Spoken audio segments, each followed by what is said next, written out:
Welcome to the Powerlifting and Power Ballads podcast, where we bring you a weekly dose of powerlifting news, tips, and training advice with a touch of 80s rock ballads. This podcast is presented by Team Rohr Powerlifting, your source of the most comprehensive coaching and meet day preparation.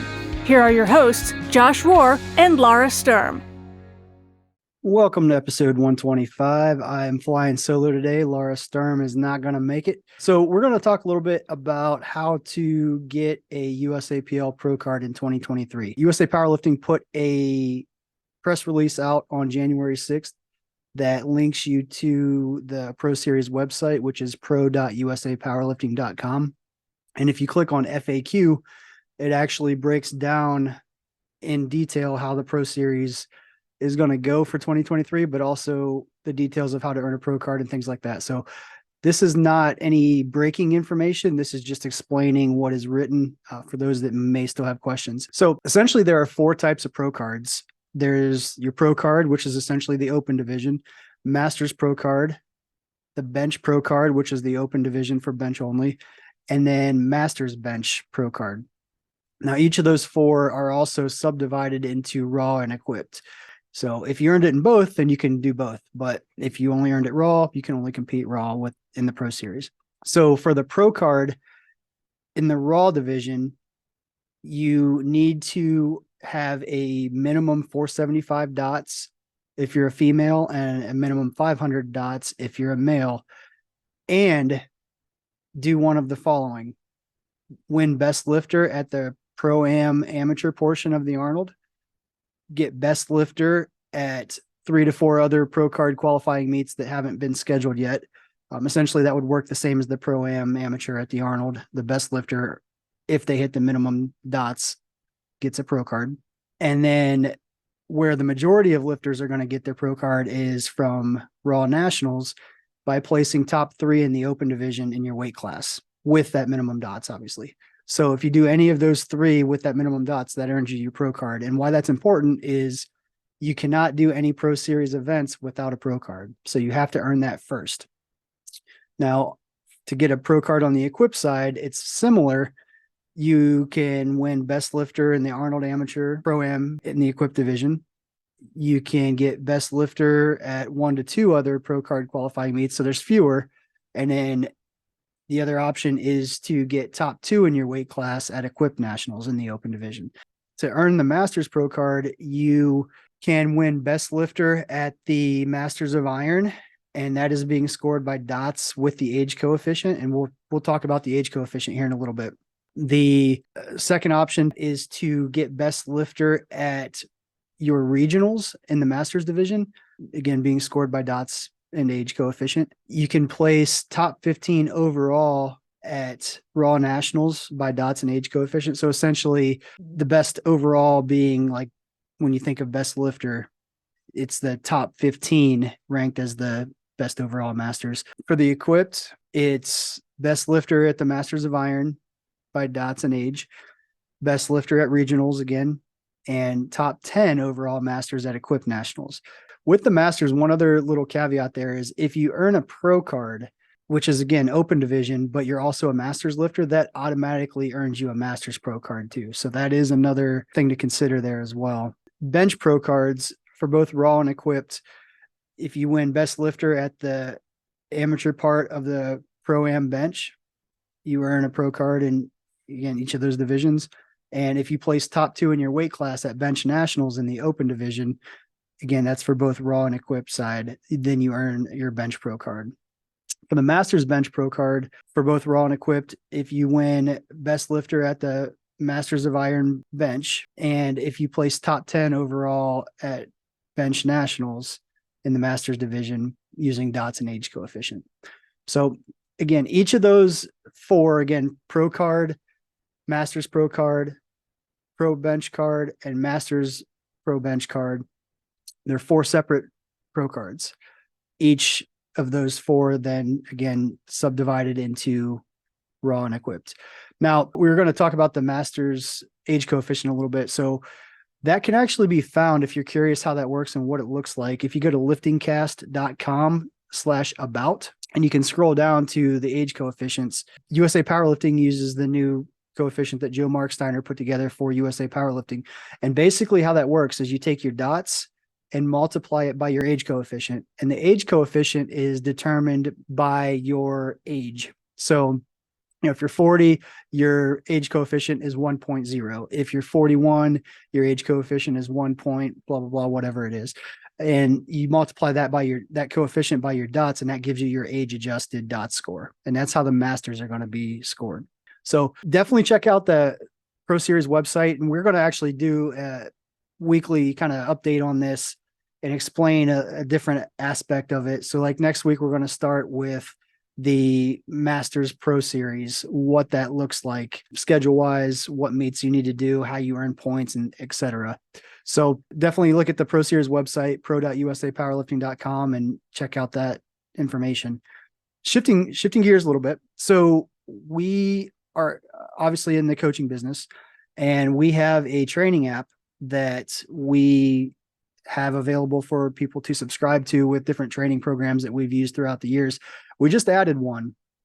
We just added the program that Lara used to win the 2018 Masters Worlds. So she actually won her weight class, but she also won Best Overall Masters 2 in the equipped division.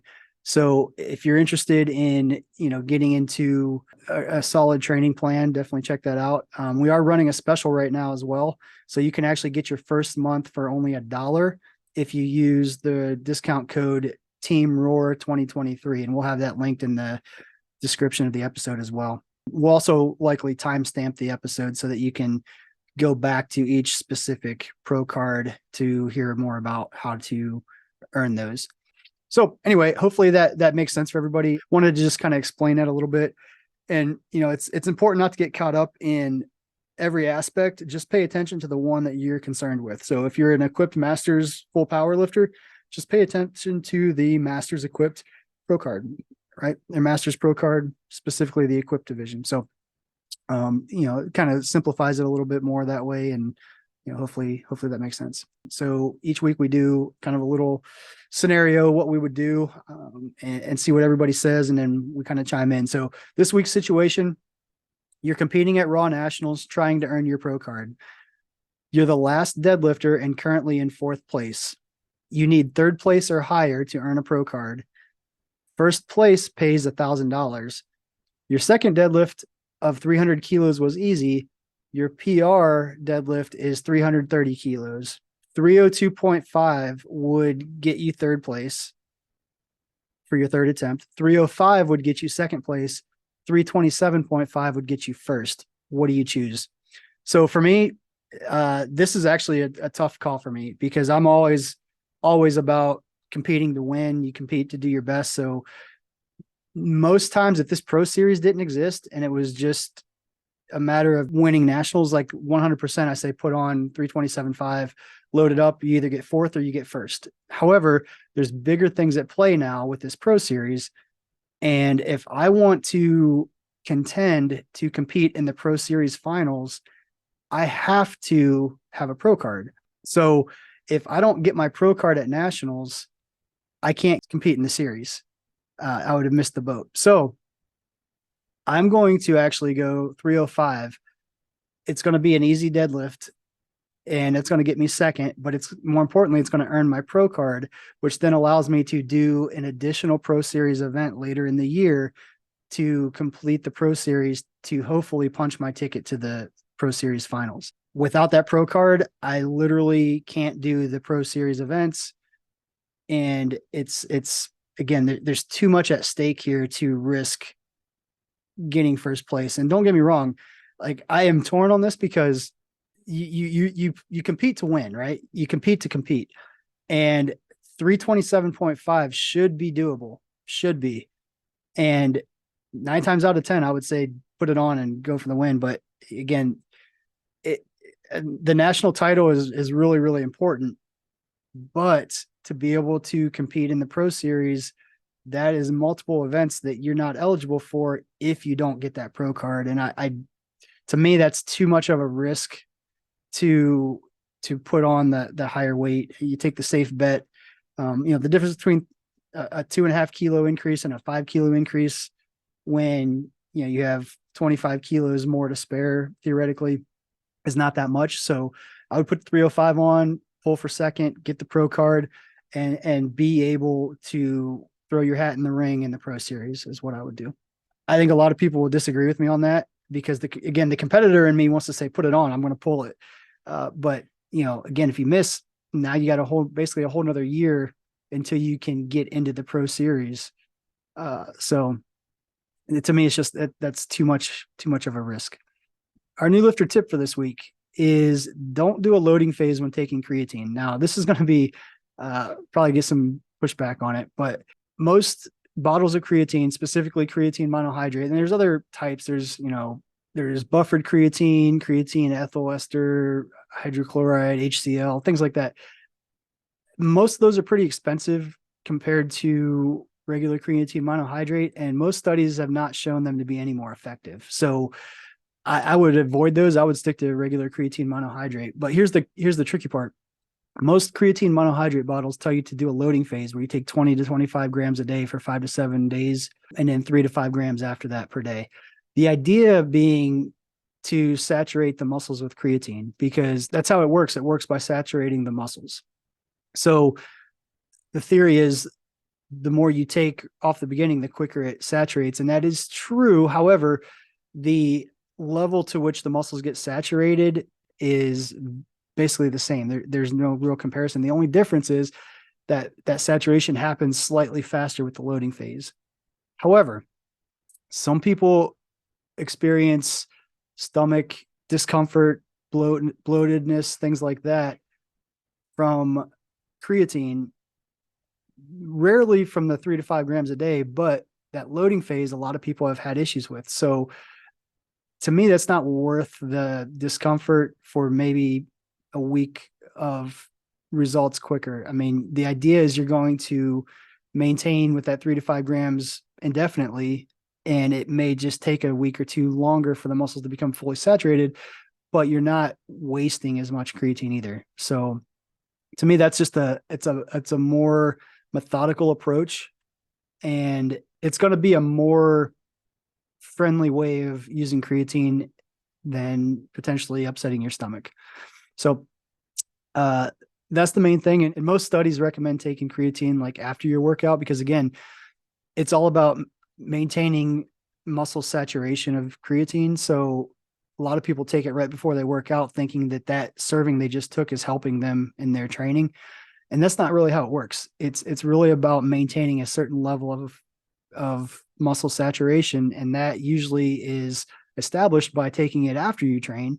So I think creatine is pretty much a must-have supplement for pretty much all strength athletes.